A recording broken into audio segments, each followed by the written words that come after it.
All right. Good morning, everybody. Just give me a quick thumbs up. Let me know you can hear me okay.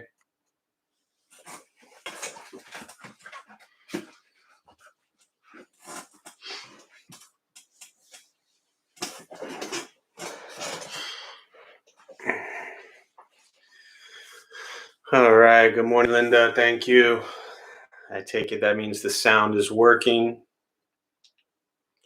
Always a good sign. All right. We'll go ahead and get started. You can all join palms.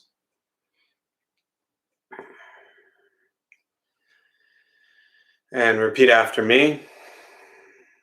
I take refuge in the Buddha. I take refuge in the Dharma.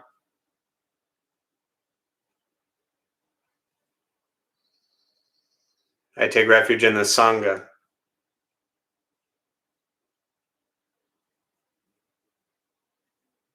And keeping the palms joined.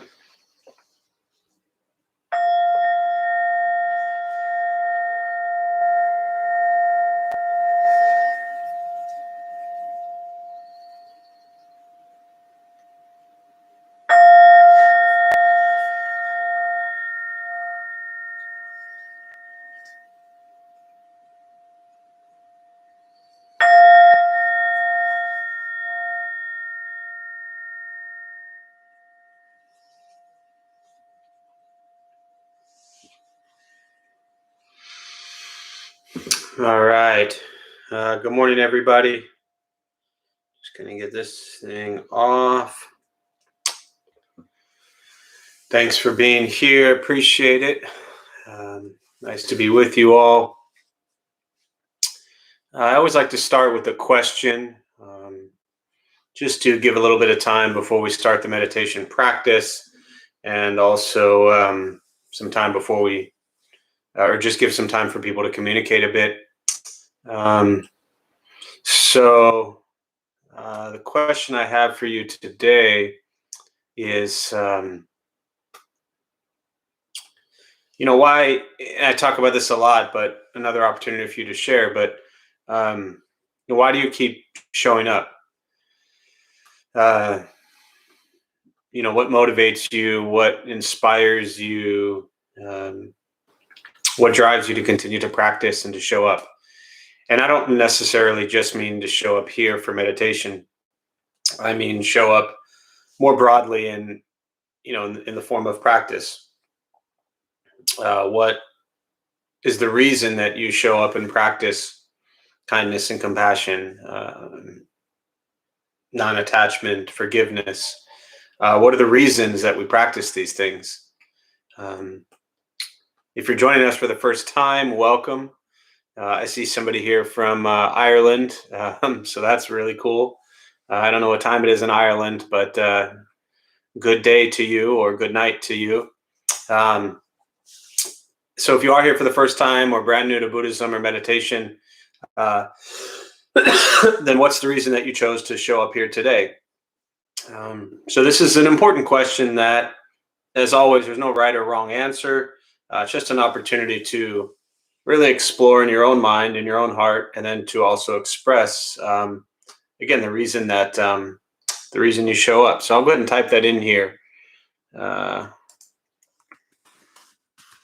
if you are, again, here for the first time, there's a chat box, as you hopefully see on your screen somewhere.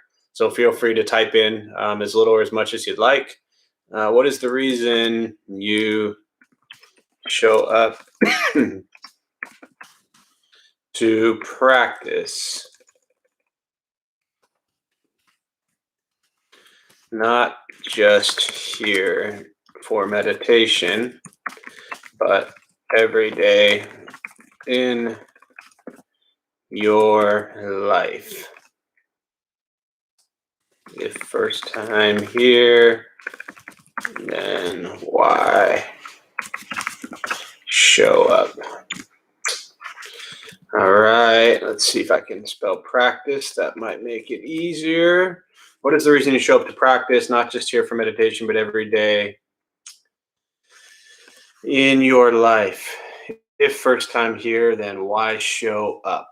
Um, so again, it's something that's really, I think the answer obviously is going to be different for each person. There are some similarities probably, um, but it's important to begin to recognize what's going to inspire you. Right? We won't always have the meditation to go to, or the class to join, or the temple to show up at, or whatever these things are that we use to help practice. Um, and you might need it at times other than a Saturday at 11 o'clock, for example. So these are things to begin to recognize, and hopefully, as you cultivate a deeper kind of commitment to the practice, again, what's going to inspire you. So let's see here. Linda, to be a better person. Yeah, pretty simple, right? Um, I mean, that's in a nutshell. Ideally, what we're all working at is just learning to be a better person, which is not easy. Brian, how I feel after being present, after being mindful, it definitely resonates. Yeah, absolutely. There's that feeling we have when we finish meditation, we finish our practice. We enjoy that feeling. It's pleasant usually, not always, but very often it's very pleasant, and so we want that pleasant feeling to really permeate throughout our life and those around us. Tom, trying to be a better human. The practice helps me with my anxiety and the crazy mind. Yeah, again, agreed. The anxiety for many people can be, it can destroy things. Destroys your mind, destroys your heart, destroys, creates this tremendous amount of fear. So if we can practice to help reduce levels of anxiety, then incredibly beneficial. And also helps me be a better person. Yeah, I mean, it's such a simple statement, but really just so profound. And the beauty there is that, you know, we can all, as the Suzuki quote, you're all perfect exactly how you are, and you all could use a little improvement. We all can recognize areas in our lives that we want to improve and be a better person. And those areas also will be different. So part of it is, patting yourself on the back and saying, you are a good person, and yet we're going to continue to work on it. Dave, same as what Linda said. Yeah, also sums it up. Bridget, Buddhist practice makes me feel good, and I've learned to give to others, and it has led me to sobriety and overall a more fulfilling life. I have gratitude for my life now. Yeah, so important. I think to recognize the the ripple effect, or kind of that residual impact that this practice has on your life. It's led you to a life of sobriety, which is beautiful and amazing, a more fulfilling life, and one that you're grateful for. And that's those are very, very deep feelings and emotions, and those are the things, and I know they do for you, Bridget, just to share with everyone, that we want to always remind ourselves of, because that's, there'll be days, and I'm sure you'll agree, Bridget, some days are just better than others as far as how we're doing, how we're feeling. And so in those days where we're not feeling so much our best, then we can remind ourselves, like, okay, today's maybe not the best day, but I'm still living a life of sobriety. I still have a more fulfilling life, and I'm still grateful for my life now. And that view will help us on those days that, we might not be at our best. So, Marisa, when life gets big and scary, my practice keeps me sane. Yeah, definitely. I mean, it's so easy to just like flip out of control and go insane and get crazy. And we know when we do that, then life just becomes a bigger mess. So when life is wonderful, my practice keeps me humble, gives me direction and purpose and balance. Yeah, definitely. I mean, I can relate to that as far as the purpose, direction. For me, I know when I kind of first stepped foot in the temple 18 years ago, like, I've had purpose ever since then. And not that my life was wonderful before. It wasn't fulfilling. But I just felt like there wasn't much purpose to it. And I was just kind of going through the motion. And this practice and this community, gives me tremendous amount of purpose.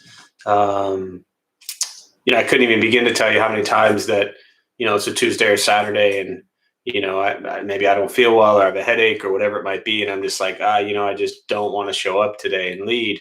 And then I remember that all of you are there. And so there's your purpose, and that purpose that you can find deep within will really get you through a lot of maybe difficult moments. So,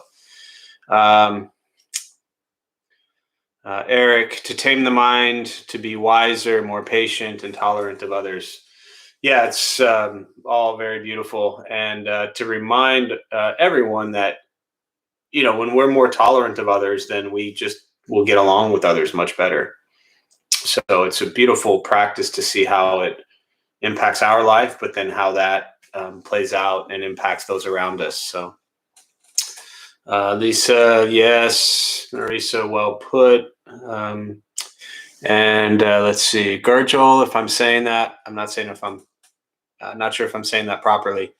I always try to say people's names properly. So I'm pronouncing it Gurjol. Please correct me if I'm wrong. I practice because once the Dharma touched my heart, the truth in it could not be ignored.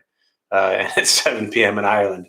Oh, that's great, because I usually lead classes at 11 or 7. So I guess I can just cross off my 2 for the week. I'm doing my 11 a.m. and 7 o'clock class. Good to know. And yeah, beautiful. I appreciate you sharing that. Also, something I relate deeply to, that once the Dharma really does touch your heart, it just opens something up. And there's just this awareness that you begin to see and feel, and you just can't deny that. You can't turn that off. You can't walk away from it. So it's really beautiful. So thank you for sharing that. Katie, raises my awareness, consciousness, and appreciation, going with universal flow rather than against it. Yeah, it's also another good point that going just kind of this awareness of what's occurring is really important, because we may spend a lot of time resisting what's occurring and going against what's occurring, and that will just lead to tremendous difficulty. So let's see, you were the only one who ever pronounced my name right. Well, thanks, Gurjol. I appreciate it. Thanks for letting me know. I have a new friend in Ireland. I mean, that alone is, I think I'm going to end class today. I have a new friend in Ireland, and it's 7 o'clock there. So I'll see you all soon. All right. So we're going to start with the meditation practice. A couple things to tell you before we begin. Nothing's going to happen to you. You will not float away. You will not have any mystical, magical experiences, most likely. Your mind will not shut off. Don't judge your practice, meaning don't ask yourself if it's working or not working, if you're doing it right or wrong.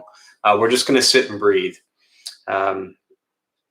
Don't expect anything from this, right? If you're sitting there waiting for these grand aha moments or deep realizations, you'll probably be disappointed. So posture. Just want to find a position that's comfortable. If you're on a cushion, it helps slide into the front third, pushing the stomach forward, allows the back to straighten, shoulders are relaxed.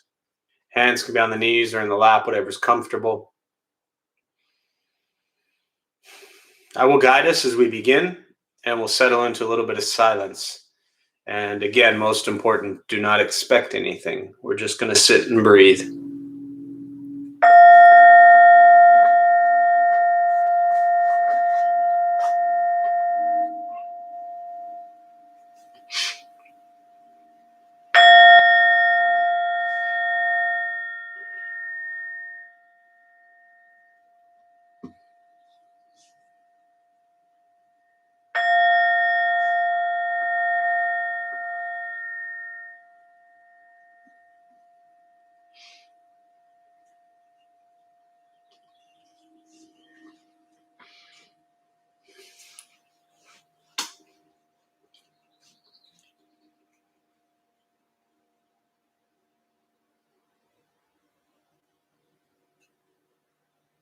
And starting with the eyes closed if comfortable, or slightly open.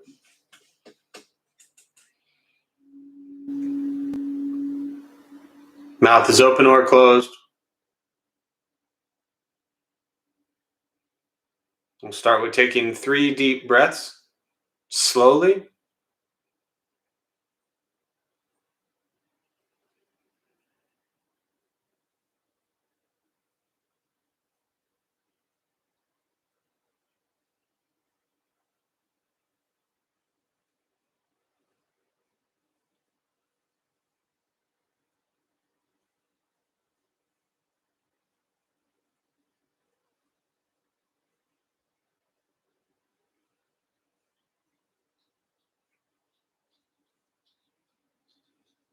And eventually settle into a natural rhythm of the breath.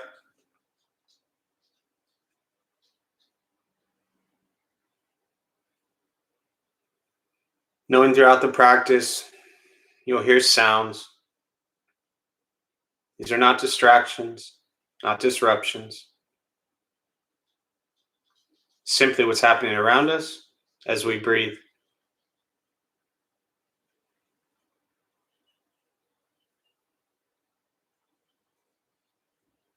As the mind wanders, jumping from thought to thought, start with gently guiding the attention and focus to the stomach or chest.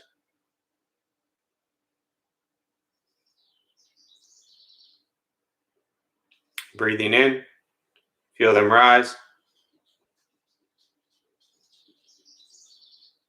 Breathing out, they fall.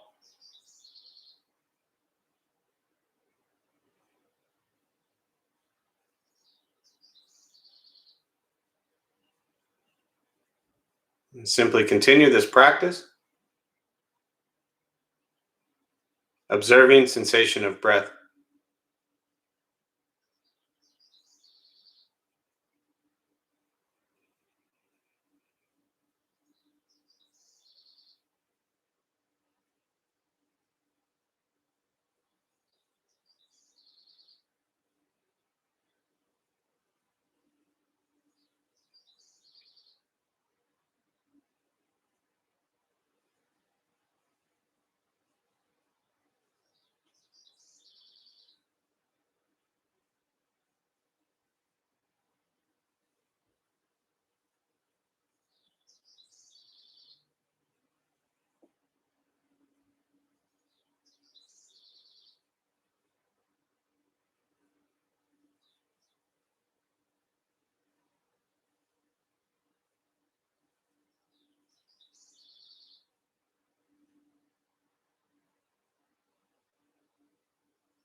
And as the mind wanders, lost in thought, recognize it,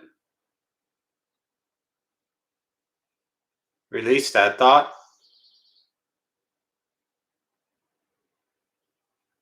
return attention, focus to the breath.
Where's your mind?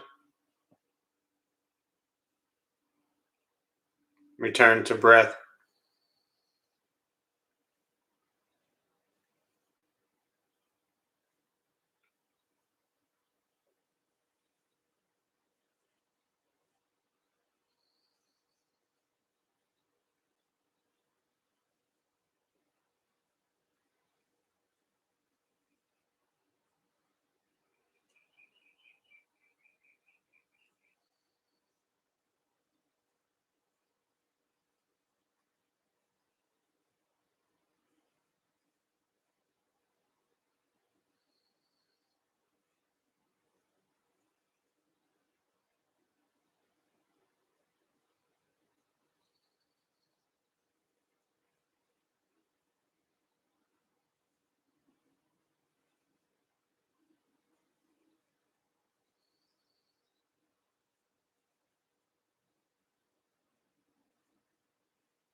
Letting go of expectations. Letting go of judgment from the practice. Just sitting, breathing.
Keeping the mind alert,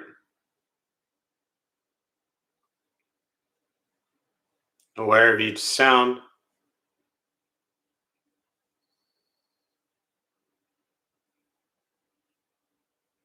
each thought,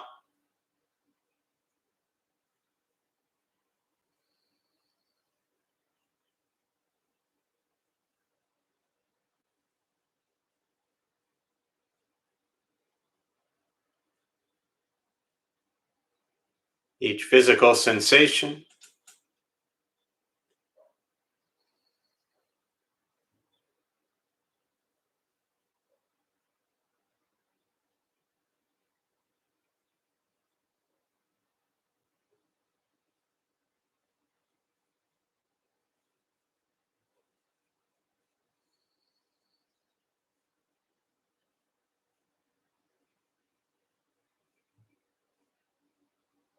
Yet concerned with nothing but sitting,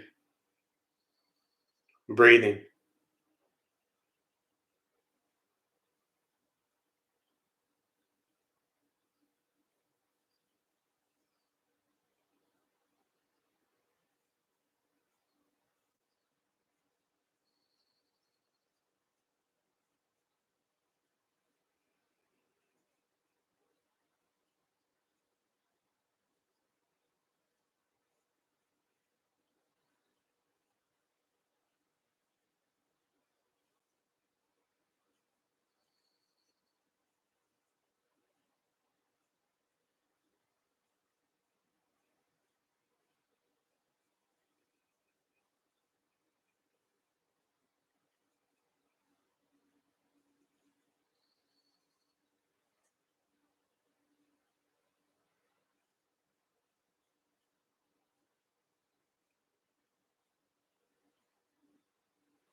And with the body still, rested, and the speech quiet, aware of all sounds,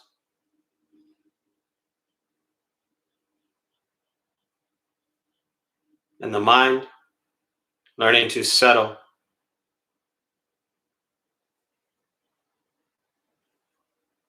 Know what it's like to just sit and breathe.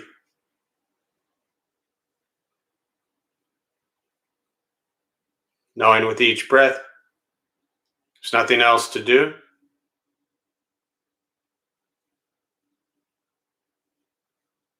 Nowhere else to go.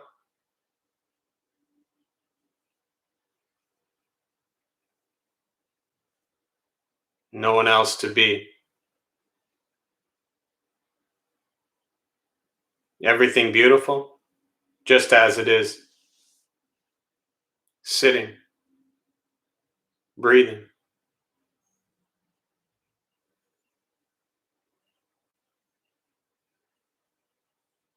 And once again, taking 3 deep breaths slowly.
As you slowly open the eyes,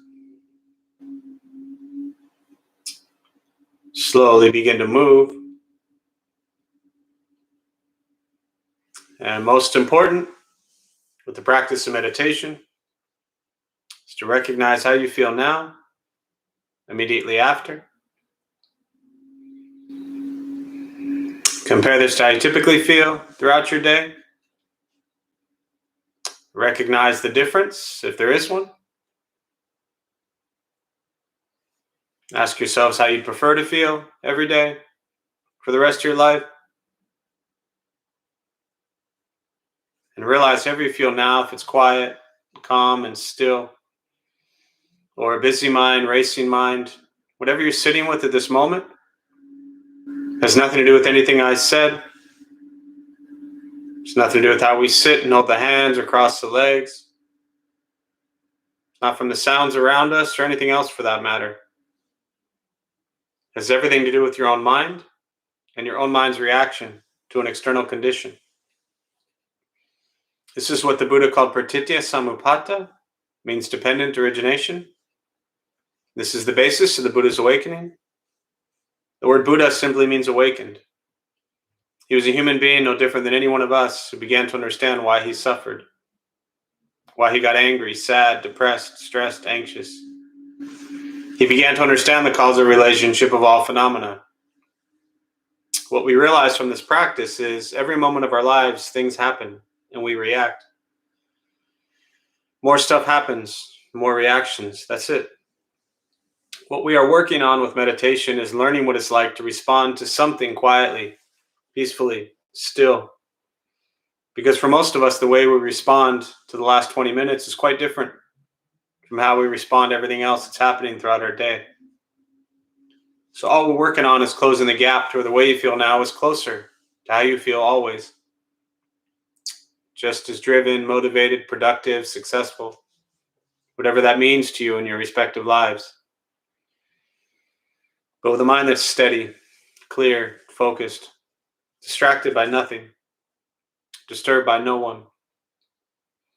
Meditation's not easy. It's not necessarily fun. It's not an escape. It is direct perception into the present moment. And sometimes the present moment is not so pleasant. And so we're learning to be okay with things as they are and not spend our entire lives trying to fix, control, manipulate everything around us. Not trying to create the perfect place, the perfect person, the perfect job, the perfect relationship, but learning to be okay with things as they are and adjust slightly our own thoughts, our own words, and our own actions. That's how I understand the practice. Meditation is free. Buddhist practice free. Sitting, breathing, learning to be kind to self and others. So with that, I'd like to just pause. As always, I much prefer to use the rest of the time to respond to questions.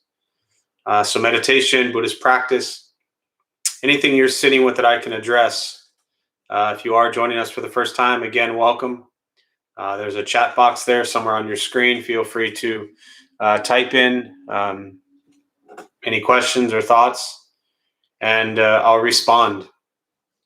There was one thing I just wanted to touch on as questions start to come in, is I had posted a photo the other day, and it was of the Buddha reaching his hand out and kind of touching the head of a deer, or the deer was kind of kissing the hand, or a little bit of both, I'm not sure.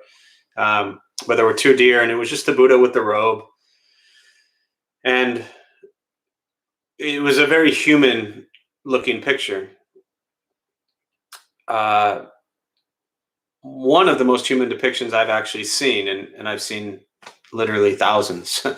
But something about it, had a little makeup on his face. Something about the picture really just made him look so human. And if you don't know, it's because he was human. But I shared it, and I said something to the effect of, just a reminder, the Buddha was simply a human, and you too can become a Buddha. And it was interesting because some people had never actually seen an image of the Buddha like that, and thought it was maybe an interesting or unique depiction of the Buddha. But it's actually probably the most realistic picture of the Buddha that you'll see, meaning it was just a person. And when we take refuge at the beginning in bodhicitta, taking refuge in the Buddha, the bodhicitta, the enlightened being that's within all of us, that's basically what we're saying, is that we're recognizing that if this human, Siddhartha Gautama, could become a Buddha, a fully awakened one, then so can we. And the image, to me, really just referenced kindness and compassion. So that's the practice. If we can practice kindness, if we can practice compassion throughout our day, then that's the path of the Buddha.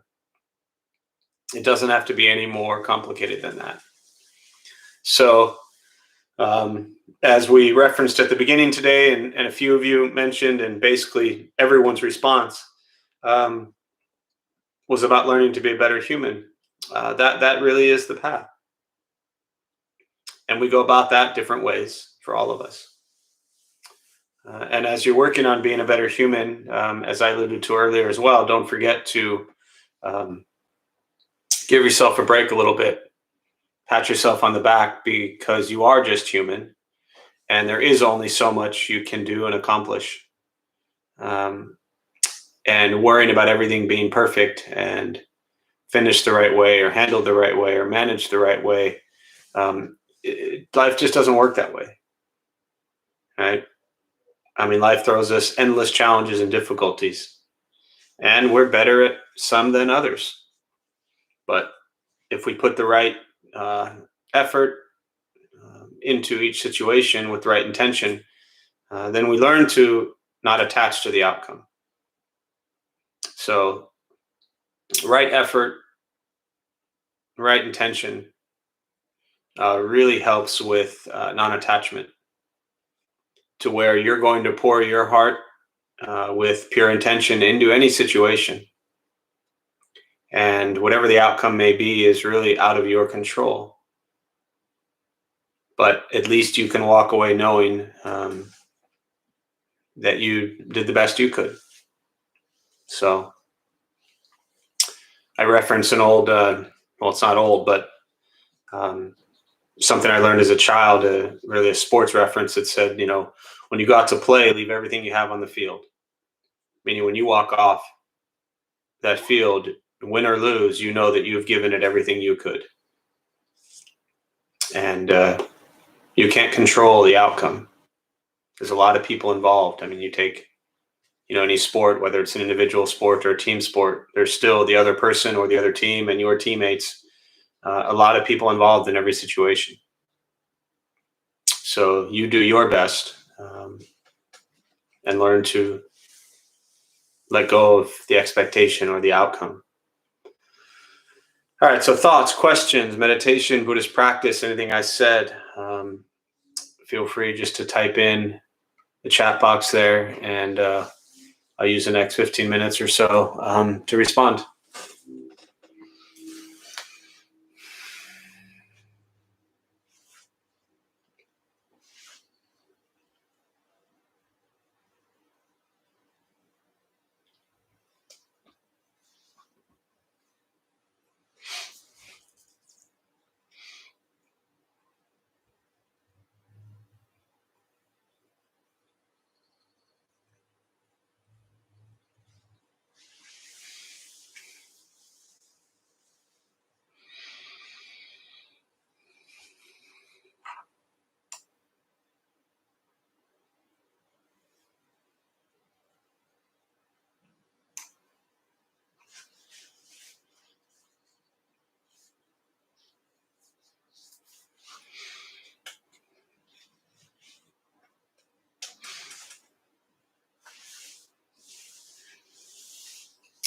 Questions, meditation, Buddhist practice, anything you are sitting with.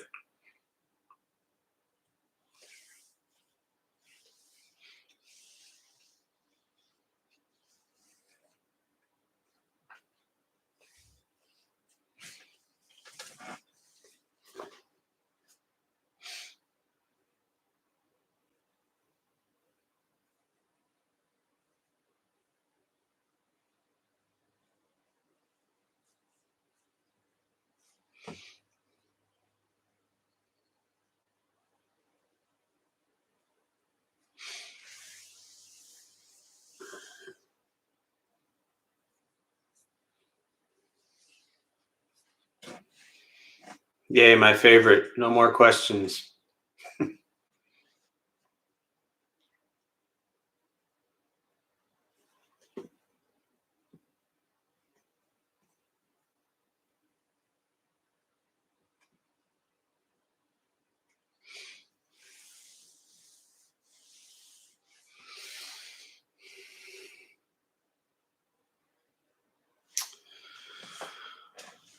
Bridget, let's see. I love the silent meditations and also find that guided meditations can be insightful. For example, forgiveness, metta. What other kinds of guided meditations are there similar to forgiveness and metta? Yeah, it's a good question and thoughts. Appreciate you sharing. There's endless types of meditations. I tend to, at least for me personally, which is basically how you categorize them. You have silence and you have guided, and those are kind of two, styles. And silent, obviously, is silent, and then guided. Within that, there are so many types, and it's one of the beautiful things about meditation. For me, is having people find what types work for them or what they're most comfortable with. But you can do loving kindness practices, you can do forgiveness practices, the metta practice. We do the Tonglen practice on Sunday nights, the sending and receiving. But there's endless. If you just put in guided meditation into YouTube, you'll see a million things. And as I always say, none of them are right or wrong or good or bad. They're all different. I wouldn't pay for them. And, if anybody tells you this is the way and the only way, then I would try something else. But I think it's important just to explore different types. So, the question of what other kinds of guided meditations are there's endless kinds. Yeah. Google guided meditation, YouTube it, or whatever app you use. And you've heard me say this before. I think guided meditations are important for a lot of people. If you are someone, and I'm not saying you, Bridget, but if you're someone who's newer to practice and all you do is guided meditation, then I would suggest also trying silence sometimes. When we have guided meditations, it's almost like being kind of taken on a journey a little bit, and which is wonderful. But learning to be silent as well is really important. So if you only do guided, like I said, then, I've worked with trauma victims for 20 plus years and people with PTSD and, combat veterans, active folks with traumatic brain injuries, things like that. And silence for a lot of people is absolute torture. So, 20 minutes of silence might be too much, maybe try 2 minutes or 3 minutes of silence. But yeah, just try to find a balance. So hopefully that's helpful.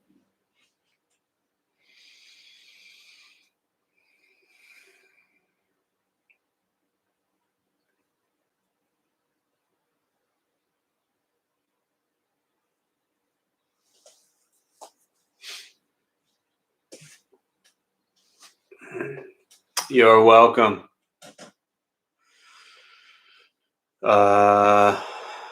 You're welcome, Bridget.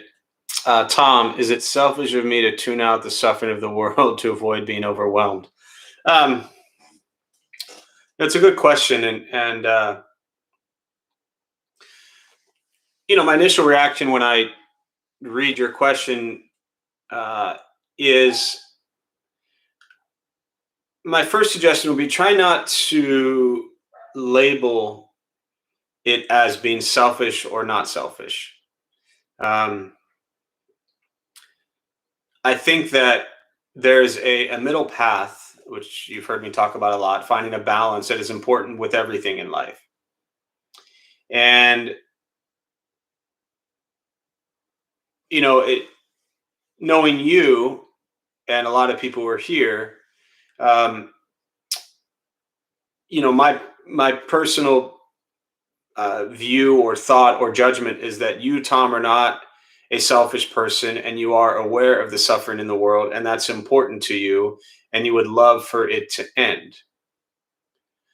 But at the same time, there's moments where it just becomes too much for you and you have to tune it out. And I don't necessarily see that as being selfish. Now, if you were maybe a different person, or if I was just responding in general, I could take the approach that says, look, those of us who might not be experiencing the suffering that's existing are coming from a place of privilege where we just don't have those things that we have to face. And if we pretend that it doesn't exist just because it's not in our world, if we are not moved or impacted by the suffering, if we are just kind of oblivious to it and ignore it, and don't care, then I think, that's definitely a more privileged, selfish place. But you're not that way at all. What I think you're getting at is that there's times where it's just too much for you. And, we have to make sure our cup is full of whatever we need to be healthy. And if we drain ourselves completely and we're completely overwhelmed, then we're not going to be of use to anybody. So I think find the balance, find, moments where you can kind of tune in and know what's going on and see what you can potentially do to help it. And then step away from it if need be. But when you do that, I think it's important to understand that, again, we have, many of us, this tremendous privilege of being able to just step away from it, you know?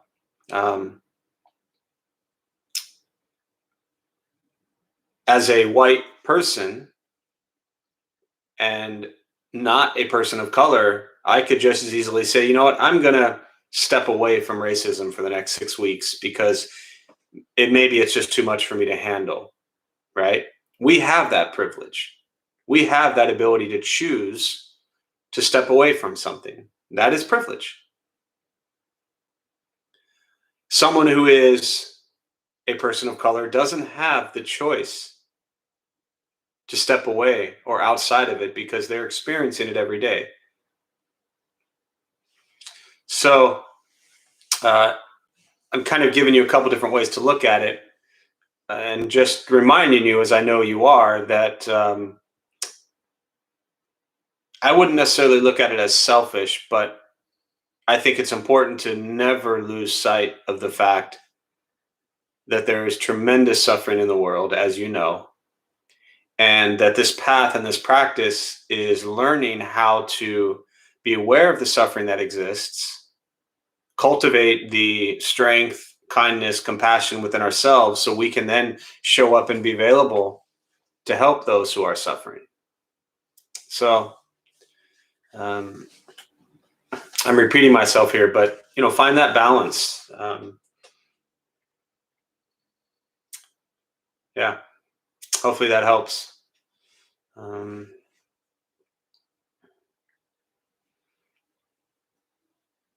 Yeah.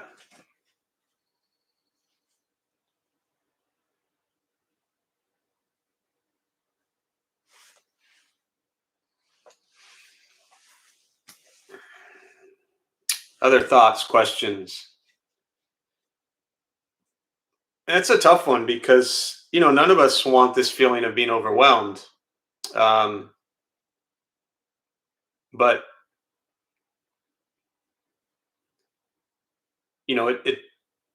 it's not the people of color that are creating racism. It is the white people that create and perpetuate racism. So, as someone in that group, I feel it's a responsibility to do what I can um, and to speak up. So, and the same with with any human rights issues, any uh, communities or groups of people that have been oppressed. I think there's an awareness that is from an engaged, especially I should say, from an engaged Buddhist practice, that it's critical to become aware of all of these things and recognize the role that we play in it. Other thoughts, questions, meditation, Buddhist practice? I'll do one more before we wrap up here.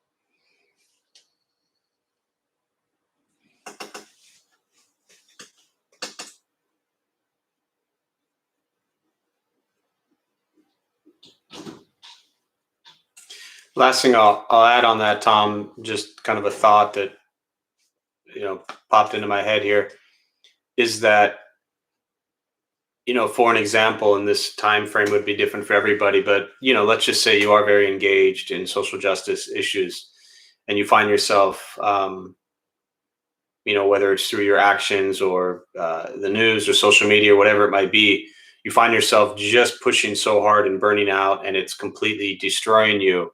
Then it makes sense to step away for a day or two or three to give yourself time to just kind of gather and refocus and center yourself.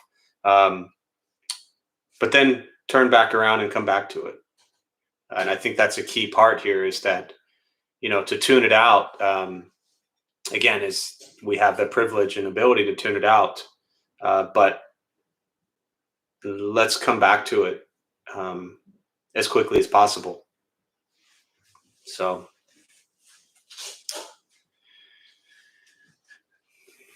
anything else before we close?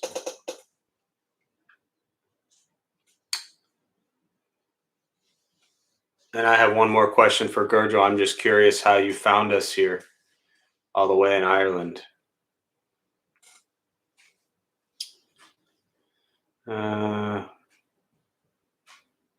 Ava, advice when feeling lonely. Yeah, I mean, it's I tend to look at this practice different from therapy.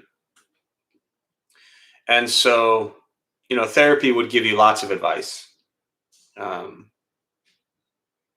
For me, what I get out of Buddhist practice in dealing with loneliness, which a lot of people, especially now, as we are in this pandemic, are dealing with, is instead of trying to think like, how do I fix this? As if there's something wrong with it, just experience it. Right? There's a Buddhist teaching, the Dhammapada, and the one of the lines in there says, "It's better to walk alone than with a fool for company." And so this idea of feeling lonely is coming from this sense of feeling that we need somebody around us to make us feel okay or whole or complete, And that's an illusion. Learning to be okay by yourself, with yourself, is incredibly important, to where you don't need anyone. If you want to have someone in your life, that's great, but learning to be okay by yourself is most important. Because if you can't be okay by yourself, how are you ever going to be okay with somebody else?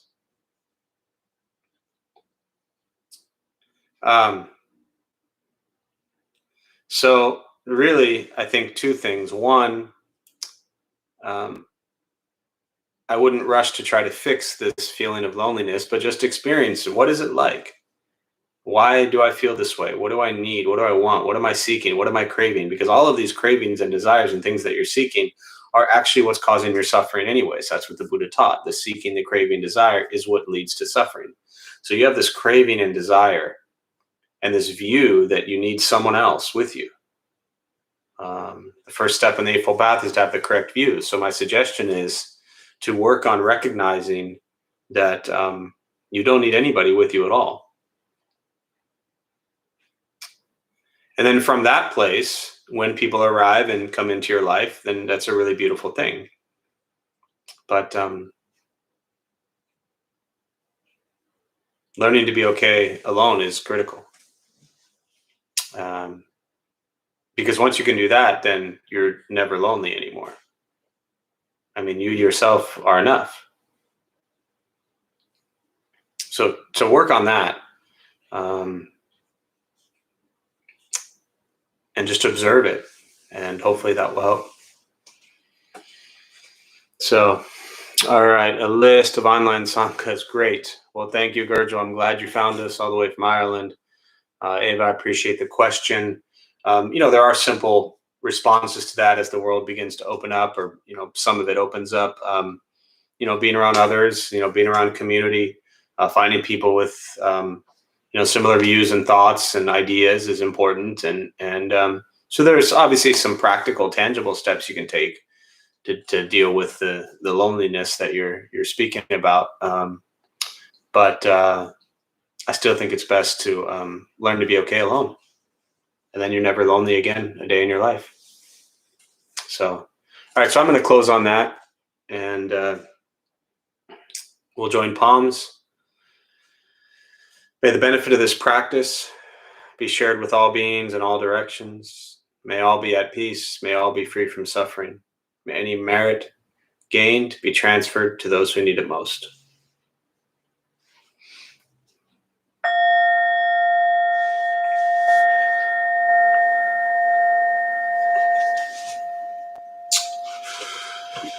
So a few quick announcements before you all head out. Thanks for being here. My name is Jeff. I'm a Dharma bum. We opened up the Dharma Bum Temple 14 years ago to bring Buddhist practice to those who show up. So thanks for showing up. We have classes every night, every morning. We sit in mornings 8 to 9 and just about every night during the week. The temple physically closed March 12th, 2020. So we're coming up on 15 months being closed due to the pandemic. Obviously, we are very much talking about reopening plans. I don't have an announcement yet, but hopefully that will come soon, and I'll keep you posted. We will always remain cautious and careful and keep health and safety of our community at the forefront. So anytime you gather in a community space dealing with the pandemic, we want to be extra careful. That's just the wisest thing to do. So everything from recovery classes, morning meditations, like I said, just go to the website. The schedule is all there. Those of us who lead, we're not monks, we're not nuns, we're not gurus, we're not masters, we're not teachers, we're not looking for students. We're just practitioners. We do our best to take our understanding of Buddhist teachings and put it into terms that hopefully makes sense. So like I said, I'll announce when anything changes. Buddha for You also still closed. If you need anything there, books or whatever, you can just go to that website. And other than that, I don't think I have any announcements. Always a pleasure to sit with everybody. And our new friend Gurjal, welcome to the Sangha. So I'll see you all soon. Be safe, stay home, wear a mask, do what you can to protect others and not get others in harm's way. So thank you all.